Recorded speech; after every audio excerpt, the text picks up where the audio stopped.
ये वीडियो आपकी जिंदगी बदलने वाली है, इसीलिए इस वीडियो को एंड तक जरूर देखिएगा, क्योंकि ये वीडियो बड़ी ही मजेदार है। कहते हैं जैसे इंसान का मन उसके बस में नहीं, उसको बर्बाद होते देर नहीं लगती। असल में देखा जाए तो जिसका मन उसके काबू में नहीं, इसका अर्थ है कि वो खुद के काबू में नहीं है। हम जिंदगी में कामयाब होना चाहते हैं, हम रोज मेहनत करना चाहते हैं, हम रोज पढ़ना भी चाहते हैं, लेकिन हमारे चाहने से भला क्या होता है? एक छोटा सा बहाना और सारी प्लानिंग बेकार, और अंत में वही होता है जो हमारा मन चाहता है। और जिस इंसान का खुद की जिंदगी में कोई रोल नहीं, वो भला कामयाब कैसे हो सकता है? बात यहाँ पे समझने की है, जो बात हम जान के भी अनजान बनते हैं। मन को बस में करने का तकनीक सदियों से चली आ रही है, लेकिन एक बात तो तय है, जिसका मन उसके काबू में है वो दुनिया की हर एक चीज पा सकता है जो उसे चाहिए, लेकिन जिसका मन उससे काबू में नहीं, वो सफलता के शिखर पे पहुंच के भी उसके हाथ कुछ नहीं लगने वाला। तो चलिए आज इसी के बारे में बात करते हैं जो आपकी जिंदगी बदलने वाला है। गुरुदेव की बातों से प्रभावित होकर उनकी एक शिष्य ने प्रतिज्ञा ली कि आज से वो अपनी जिंदगी बदल देगा। हर रोज व्यायाम करेगा और हर दिन काव्य और ग्रंथों को पढ़ेगा और उन्हें याद करने की कोशिश करेगा। अगले दिन से हर चीज की तैयारी करनी थी। गुरुदेव उसको अपने साथ भ्रमण पे लेके गए। भ्रमण पे जाते वक्त पहाड़ी के नीचे एक खाई थी। उसने गुरुदेव से बोला कि गुरुदेव इस पहाड़ी के नीचे क्या है?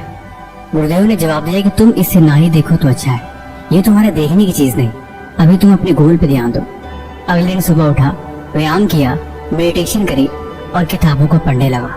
वो किताबों को पढ़ रहा था, लेकिन उसका मन बार बार उस खाई पे जा रहा था कि आखिर उस खाई के नीचे ऐसा क्या है जो गुरुदेव ने मुझे देखने नहीं दिया। कुछ तो विशेष बात रही होगी, गुरुदेव ऐसे बना नहीं करते। अगले दिन फिर जब गुरुदेव के साथ भ्रमण पे निकला तो उसने फिर पूछा, गुरुदेव आखिर ऐसा क्या है कि आप उस खाई के नीचे मुझे देखने नहीं देते? अगर आपकी आज्ञा हो तो मेरा मन बहुत चंचल है, मैं उसे देखाऊं तो शायद मुझे शांति मिले। गुरुदेव बोले ठीक है देख लो, लेकिन तुम वहाँ ध्यान से कुछ नहीं देखोगे। उसने बोला ठीक है। वो गया और जैसे नीचे देखा उसे कुछ चमकती हुई चीज दिखाई दी। गुरुदेव बोले अब तुम वापस आ जाओ। वो लड़के ने कहा कि आप मुझे ध्यान से देखने तो दीजिए, आखिर उस खाई के नीचे वो चीज क्या चमक रही है? गुरुदेव ने बोला आज के लिए बस इतना ही। अगले दिन वो फिर पढ़ाई करने लगा, मंत्रों और श्लोकों को पढ़ता, काव्य और ग्रंथों में भी ध्यान लगाता, लेकिन हर काम में अब मन बार बार उस खाई के बजाय उस चमकीली चीज में लगी रहती। आखिर वो चमकती हुई चीज क्या है? कहीं कोई हीरा या कोई अनमोल धातु तो नहीं? कुछ तो बात है जो चीज चमक रही थी। उसे रात भर नींद नहीं आई कि अगर उस खाई में ऐसा क्या है। अगले दिन फिर वो गुरुदेव के साथ भ्रमण पे निकला और इस बार उसने देख ही लिया। गुरुदेव बोले कि आओ तुम्हारे मन की शंका में दूर कर देता हूँ। आज हम पहाड़ी के नीचे वाले रास्ते से जाएंगे, जिस रास्ते में वो खाई साफ साफ दिखाई देती है। लड़का बड़ा खुश हुआ और जल्दी जल्दी चलने लगा ताकि सब कुछ देख सके आखिर उस खाई के नीचे है क्या। जब पास गया तो देखा कि वो कुछ नहीं है, पत्थर पे बर्फ जमी थी और उस बर्फ पे सूरज की किरणें पड़ने से वो चमक रही थी। उसके मन की शंका दूर हो गई। तब तक उसे पहाड़ी के नीचे एक गुफा दिखाई दी। गुरुदेव ने बताया कि दरअसल ये गुफा सदियों पुरानी है और इस गुफा के अंदर तक आज तक कोई नहीं पहुंच पाया है। वो लड़का फिर से अपने आश्रम में चला गया। अब उसकी हर शंका दूर होने के बाद भी अब मन बार बार उस गुफा पे लगा रहा कि आखिर उस गुफा में क्या हो सकता है। क्या पता कोई रहस्य हो, कोई ऐसी चीज हो जो गुरुदेव मुझे बता नहीं चाहते हो। क्या कोई ऐसा राज जिसको मैं अगर जान लूं तो गुरुदेव खुश हो जाए। अगले दिन फिर उठा और ध्यान करके फिर से किताबों को पढ़ने लगा। अब तो मन उसका बार बार उस गुफा पे लगा रहा कि गुफा में क्या हो सकती है, कौन सी ऐसी रहस्यमयी चीज है, क्या कोई दूसरी दुनिया है या फिर कोई ऐसा चीज जो मेरी कल्पना से परे है। कुछ बात तो है। उसने सोचा गुरुदेव तो मुझे इस गुफा में जाने देंगे नहीं, मुझे चोरी से इस गुफा में जाना पड़ेगा। अगले दिन बिना बताए शाम के वक्त वो उस रास्ते पे चल पड़ा। अंदर गया तो गुफा में बहुत अंधेरा था, ऐसा मानो जैसे कि कई सौ वर्षों से कोई इस गुफा में प्रवेश न कर पाया हो। आगे चलता गया लेकिन अंधेरे में उसे कुछ दिखाई नहीं दिया। उसका पैर फिसला और जाके गड्ढे में गिर गया। दरअसल कोई गड्ढा नहीं, एक तरह का दलदल था जो थोड़ी देर में उसे निकलने वाला था। डर के मारे उसकी चीखें निकल गई। वो जोर से चिल्लाया गुरुदेव मुझे बचाइए, लेकिन उस गुफा से किसी भी तरह का आवाज का बाहर जा पाना बहुत मुश्किल था। अब वो डर के मारे जोर जोर से चिल्लाने लगा और रोने लगा, गुरुदेव बचाइए, कोई तो मुझे बचाओ। गुरुदेव ने उसकी आवाज सुनी और गुरुदेव ने आके उसकी जान बचाई। बेचारा बहुत ही थका हुआ और डरा हुआ था। उसने बोला, गुरुदेव आज के बाद मैं आपके साथ सुबह के भ्रमण के लिए नहीं निकलूंगा, मुझे क्षमा करें। गुरुदेव ने उसे अपने पास में बुलाया और उसे सारी बातें समझाने लगे। तुमने प्रतिज्ञा ली थी कि तुम कुछ नया सीखोगे, हर दिन व्यायाम, ध्यान, उपनिषदों का ज्ञान और सारी चीजें सीखोगे, लेकिन उसके बाद भी तुमने प्रतिज्ञा तोड़ी। मैं तुम्हें आज यहाँ से निकाल देता हूँ, तुम यहाँ से चले जाओ, तुम्हारी यहाँ पे कोई आवश्यकता नहीं। वो गुरुदेव से माफी मांग लिया कि मुझे क्षमा करिए, मेरे से बहुत बड़ी गलती हो गई, आज के बाद मैं ऐसा कभी नहीं करूँगा।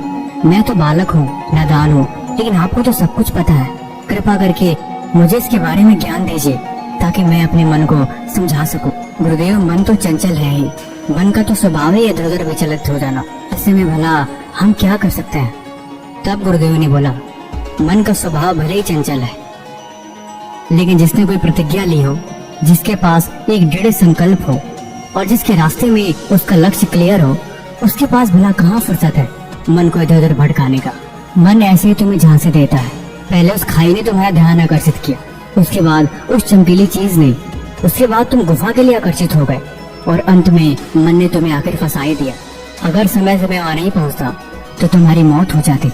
मन ऐसे ही बहकाता है और अंत में इंसान ऐसे ही पछताता है। इसलिए जिसका मन उससे काबू में नहीं, वो हमेशा मन के जाल में फंस जाता है और आखिर में उसे रोना पड़ता है। उस लड़की ने पूछा, क्या ध्यान और योग करने से मन शांत हो जाता है? गुरुदेव ने बोला, शांत होता होगा, लेकिन मन हमेशा प्यास शांत होता है। ये मन तुम्हारे रथ के घोड़े हैं और तुम उस रथ के सारथी हो। जैसे गाड़ी चलाने वाला अगर काबू में नहीं तो उसकी गाड़ी कहीं भी दुर्घटनाग्रस्त हो सकती है, वैसे ही अगर इंसान का मन काबू में नहीं तो हर बार मुसीबत में ही फंसता है। इसलिए जब भी तुम किसी लक्ष्य को लेकर चलो और जब तुम उस काम को करने लगो और तुम्हारा मन तुम्हें भटकाने की सोचे, तो कभी भी तुम उसके पीछे मत भागो, हमेशा उसके बदले कुछ और काम करने की सोचो। देखो, तुम शुरुआत में मन को नहीं रोक सकते, मन बहुत जिद्दी है और मन बहुत चंचल है। इसलिए मन की चंचलता को समझने के लिए हमेशा उसे कोई दूसरा काम देना जरूरी होता है। जब तक तुम मन को लालच नहीं दोगे तब तक वो कभी तुम्हारा काम नहीं करेगा, क्योंकि मन एक छोटे से जिद्दी बच्चे की तरह है, जिसको तुम उसे मनचाहे चीज न दो तो अक्सर रोने लगेगा और अंत में तुम्हें वो काम करना ही पड़ेगा। ऐसा हर बार होगा, इसीलिए मन को तुम उसी तरह समझाओ। अगर तुम मन को समझा नहीं सकते तो मन हमेशा तुम्हें गलत रास्ते पर लेके जाता ही रहेगा। इसीलिए जिस काम में मन लालच दे रहा है, तुम उसके बदले कोई और जगह काम उसे करवा सकते हो। हर दिन अभ्यास करो, हर दिन मन को काबू में करने की कोशिश करो। थोड़ा थोड़ा हर दिन अभ्यास से तुम अपने आप मन को शांत कर पाओगे। जब तुम कोई मुश्किल काम करते हो, जब तुम्हें कोई चीज याद करनी होती है, जब तुम किताबों को पढ़ते हो और जब तुम मन से मुश्किल काम करवाते हो, तब मन अक्सर तुमसे पीछे छुड़ाना चाहता है, जिसकी वजह से तुम कभी भी ध्यान नहीं लगा सकते और ना ही उस चीज को तुम पढ़ सकते हो और ना ही तुम उस चीज को समझ सकते हो और ना ही उस काम को कर सकते हो। इसीलिए हर दिन अभ्यास के साथ योगा, ध्यान, नई पुस्तकें को पढ़ना और शांत माहौल में रहना सीखो। यही परिवर्तन धीरे धीरे तुम्हारी जिंदगी बदल देगा। बाकी ये वीडियो आपको कैसे लगी हमें कमेंट बॉक्स में जरूर बताएं और इस तरह की और वीडियो देखने के लिए इस चैनल को सब्सक्राइब कर लें। तब तक मिलते हैं हम आपसे एक और नई कहानी के साथ अगले दिन।